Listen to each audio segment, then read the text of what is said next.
Alors j'ai décidé de faire une vidéo pour expliquer comment personnellement j'ai fait pour tufter mon premier tapis. Parce que quand je m'y suis mise, j'ai trouvé que les informations sur les vidéos en français étaient souvent incomplètes, qu'on ne donnait pas forcément le matériel précis.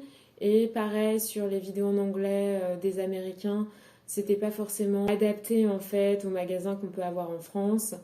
Donc j'ai essayé de compiler tout ça, toutes les vidéos que j'ai vues, tout ce que j'ai pu lire et ma propre expérience pour vous donner en fait mes astuces et vous faciliter la vie dans votre projet de tufting.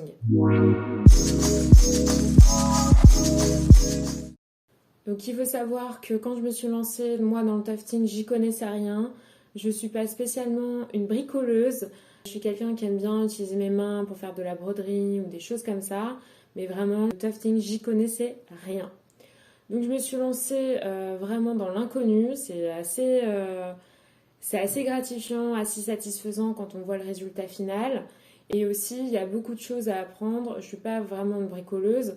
Donc j'ai dû aussi me stuffer, j'ai dû acheter des choses. Par exemple, une agrafeuse. J'ai acheté aussi un pistolet à colle. J'ai dû me servir d'une visseuse, chose que je n'avais jamais fait avant. J'ai dû réfléchir au cadre, etc. Donc, c'est des choses qu'on apprend sur le tas et c'est très gratifiant. Donc voilà, vous lancez vraiment dans une aventure quand vous vous lancez dans le tufting et que vous y connaissez rien. Je trouve que c'est super. On va rentrer dans le vif du sujet. Donc moi, en commençant, j'avais construit un cadre, on était deux, on avait construit un cadre qui ressemble vraiment à un cadre de tableau, hein, avec 4 tasseaux de bois, comme un carré.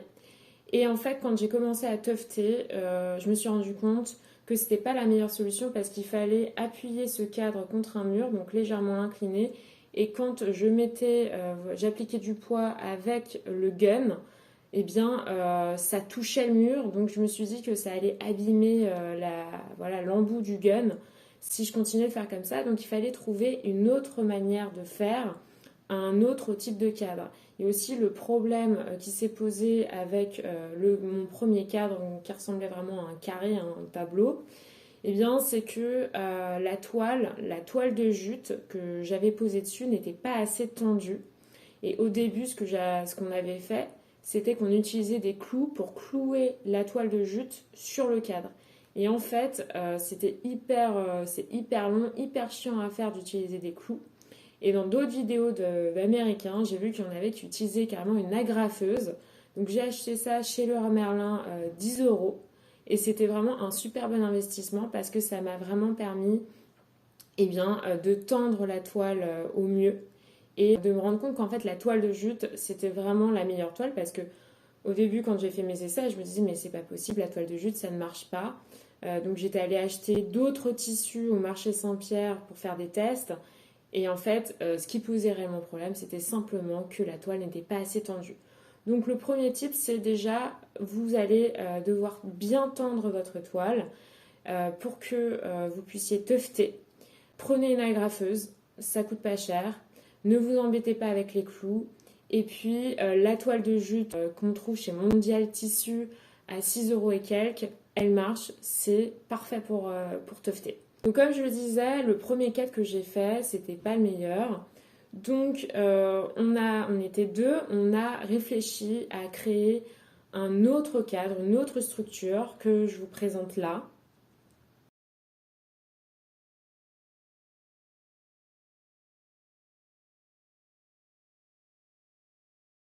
Donc cette structure, elle permet donc d'avoir un écart suffisant entre le cadre et le mur. Ça permet même de passer derrière pour pouvoir regarder à quoi ressemble le dessin qu'on est en train de tufter, d'aller faire des découpes.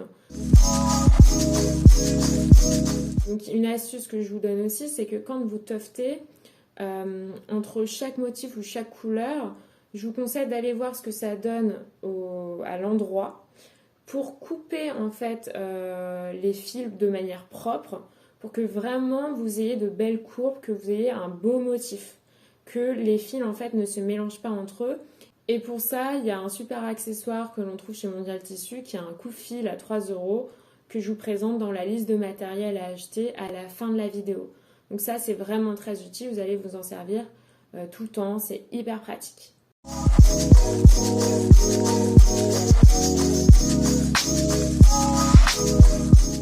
ce que je vous conseille aussi quand vous avez votre cadre, c'est de mettre des pitons, c'est-à-dire des vis avec un embout en forme d'anneau qui va vous permettre de faire passer chaque brin de chaque pelote de manière séparée. Et ça va permettre que les pelotes ne se mélangent pas entre elles.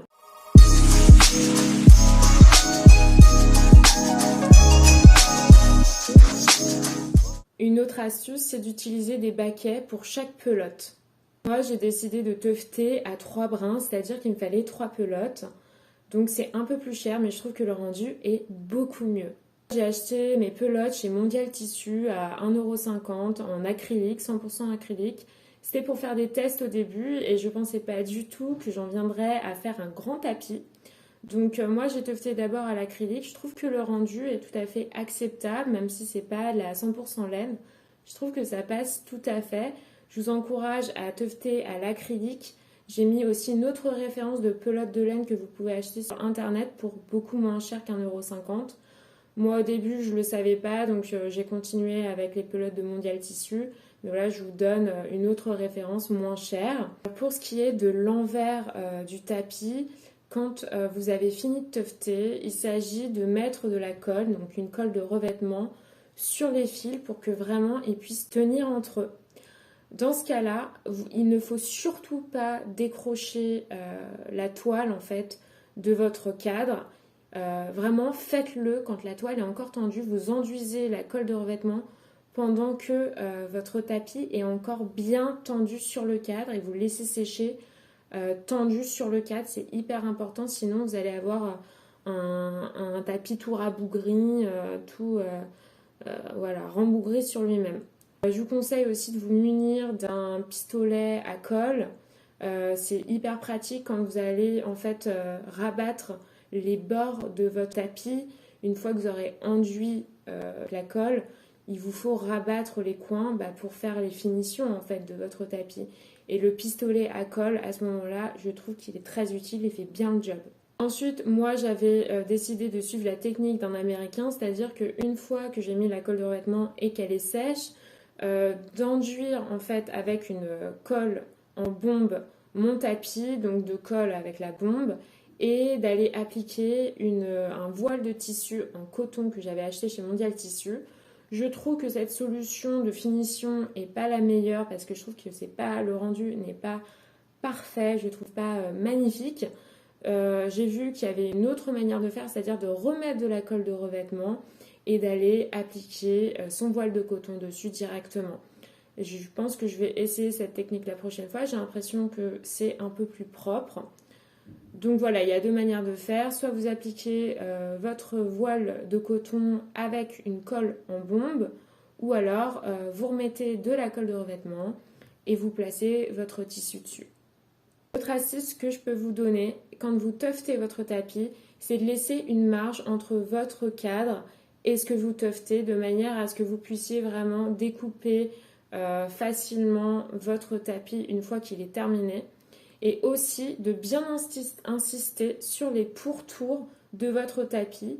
Comme ça, quand vous allez faire les finitions, vous allez rabattre les bords, vos bords, on verra pas de poils de jute, ils seront bien fournis. Ça fera vraiment joli sur les côtés. Donc insistez bien sur les bords, vous tuftez peut-être 2 ou 3 fois tout autour, comme ça quand vous rabattez les bords, ça fait super joli. Voilà, j'en ai fini pour la vidéo. Si vous avez des questions, n'hésitez pas. Je mets à la fin de cette vidéo tout le matériel qu'il a été nécessaire et des photos pour vous aider. Et si cette vidéo vous a plu, eh bien sachez que je fais aussi de l'hypnose. Si vous êtes curieux, je mets le lien en bas de cette vidéo.